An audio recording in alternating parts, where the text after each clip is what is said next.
Today I went on a tour of the Strasburg Railroad shops.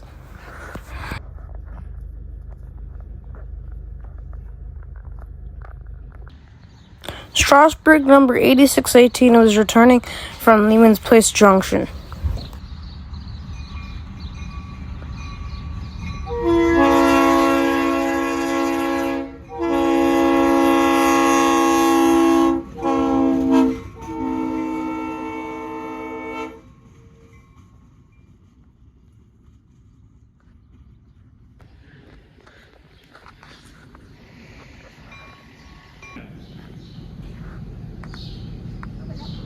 Watch the pit, don't fall. Watch the ankle buster lid. I don't want to fish for anybody. Yeah, there you go.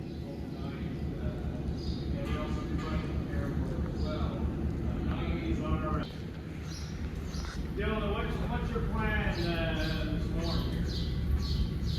Going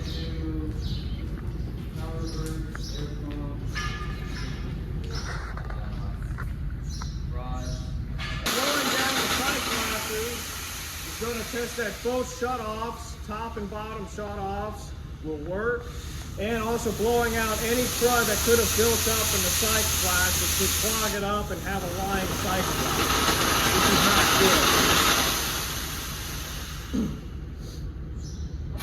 good. There's two side glasses on the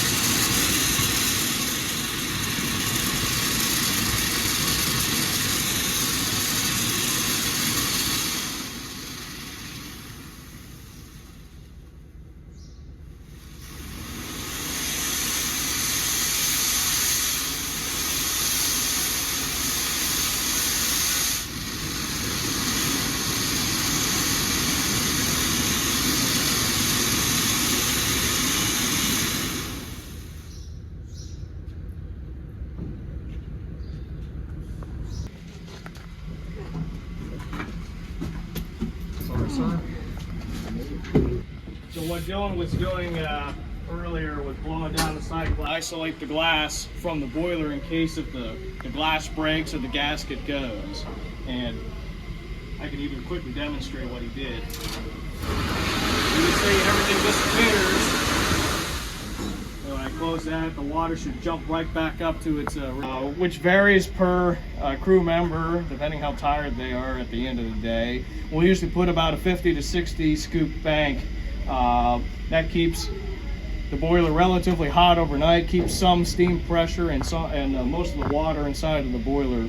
And what Dylan will do here shortly, he'll shake the grates clean, get rid of all the ashes, spread the bank around, shovel fresh coal in, and you got a fresh, clean fire for today's run.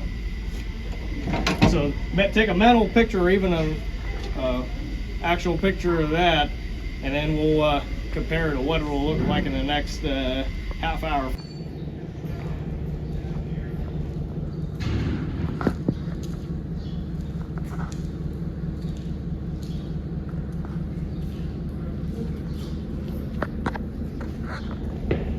Very good.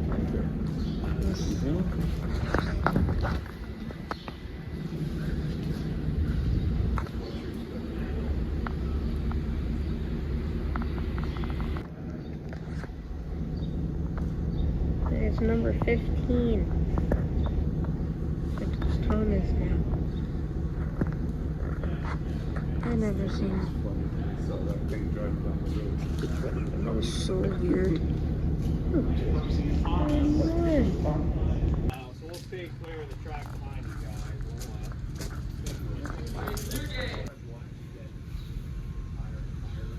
What we actually do, we have to go up the little hill there, and we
actually receive oil.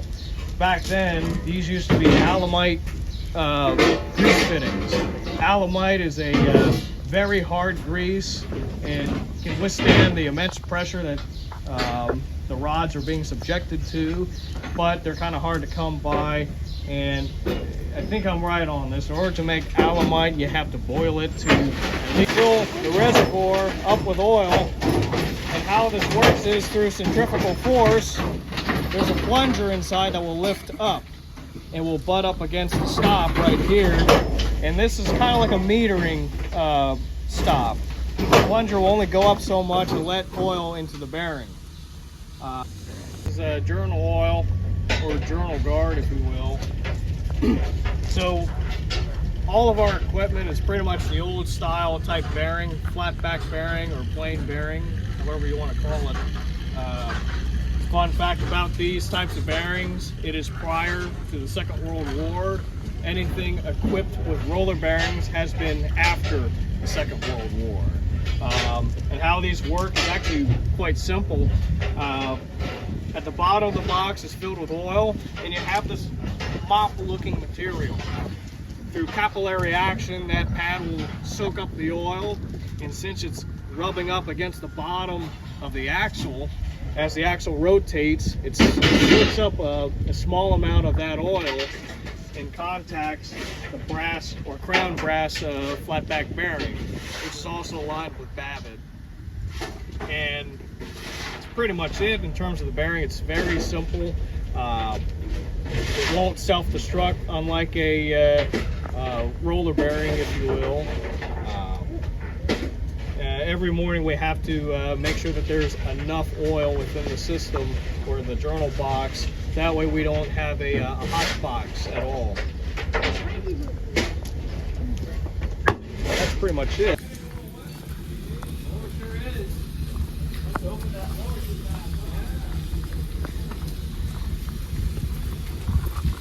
It's raining, so we're going inside. Quite a lot of oil down there. Yellow.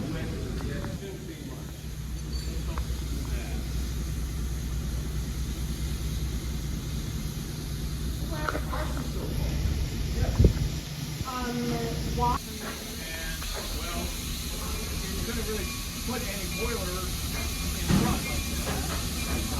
You gotta have a throat sheet in front here. And this is all automatic. 89 has a slight gap, but you can see it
This device here, when it starts turning around in the next couple cycles, actually steam oil lubricator that lubricates the high pressure air cylinder, and the low pressure steam cylinder. These smaller cups that are up there will before your air oil, which will lubricate the air cylinders at the bottom. You have a total of 3 drains. You have your steam line drain, you have your high pressure steam cylinder drain, and then your low pressure cylinder drain. The low pressure cylinder drain will take a little while to expel all the water out because that sees exhaust steam, which will quickly condense back to water. But after a couple of cycles, we will then get steam and then you can close that off.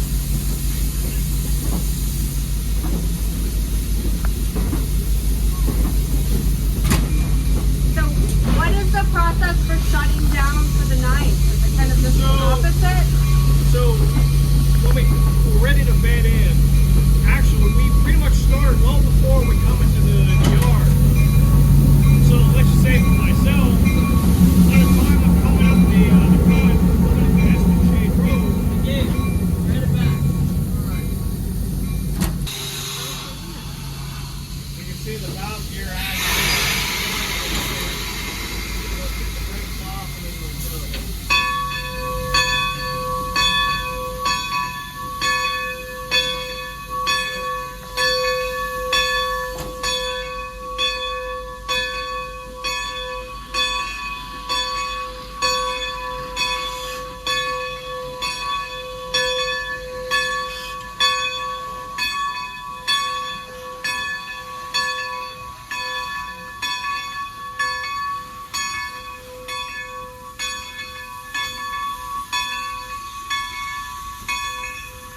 Basically what I do, when I'm coming up the groundhog cut, I'm letting the center of the fire slowly go out.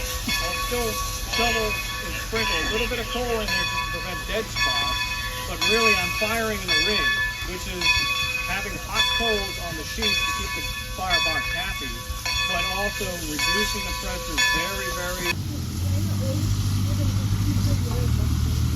They're not rusty. They actually take, through the new ownership, they actually been doing a lot of great stuff. Actually, all those cabooses that are up there has all been repainted and refurbished.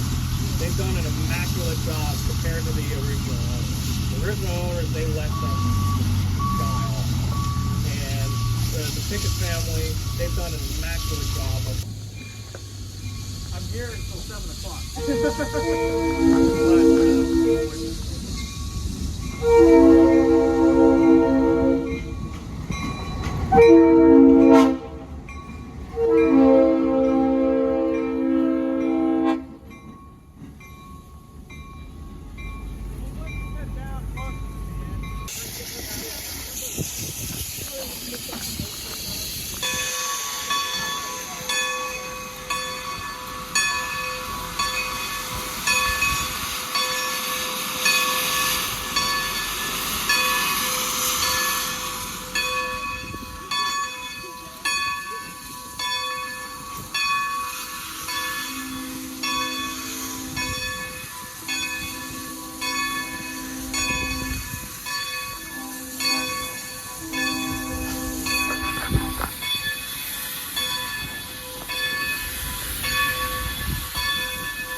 Hopefully at some point that'll help out in our freight business. Actually, it's got more power than 18. 18 has 800 horsepower. This one has 1200, so it'll haul more cars. Won't go fast, but it has more tonnage rate to it. This process is probably the longest part of the hostler's day, is getting rid of all the ashes out of the ash pan. Oh, that's what it is. Yeah. Okay. Are those ashes from both today and yesterday? Just to do the ashes. This engine is waiting on it. Do it efficiently. You can probably get it done in a half hour or even less. It's just working.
So what the engine crew is doing right now is blowing down the boiler, and they're going to get rid of all the crap that is built up inside the boiler overnight.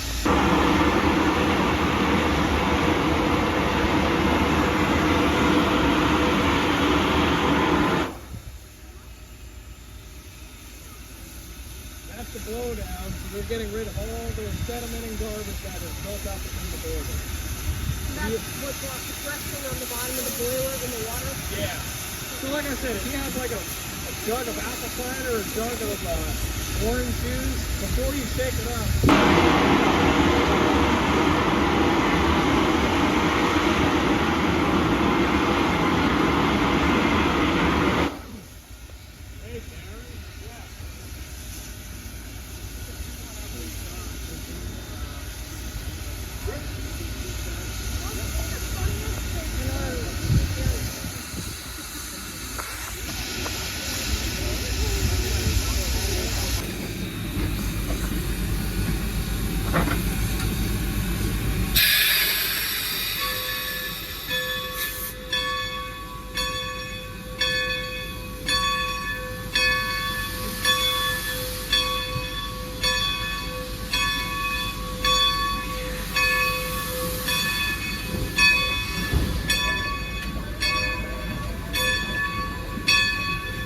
Sam's coming across. We know he's clear. Sam, plug the other side in. Yeah, he's clear.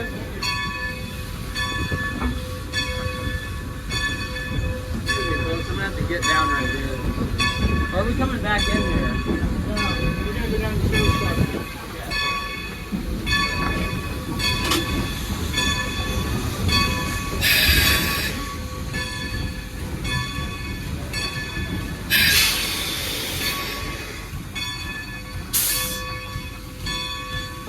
Constantly bail off the air over the engine brakes so the tires.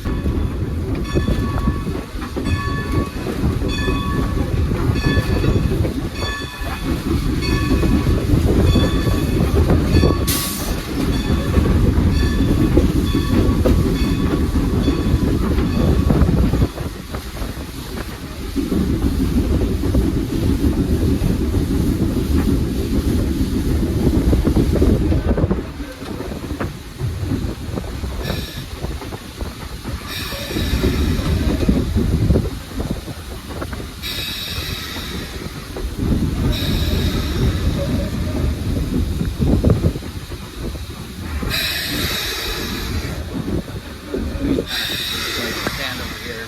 2 times. Good.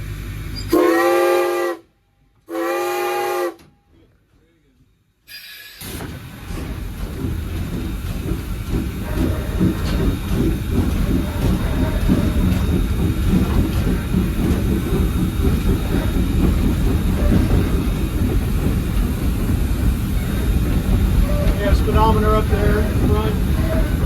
2 brake gauges. Shows the brake pipe pressure, the main reservoir pressure, brake cylinder pressure for the locomotive. Of course, that's the boiler pressure. And then it shows us where our water is. A little low.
looking good, by the way.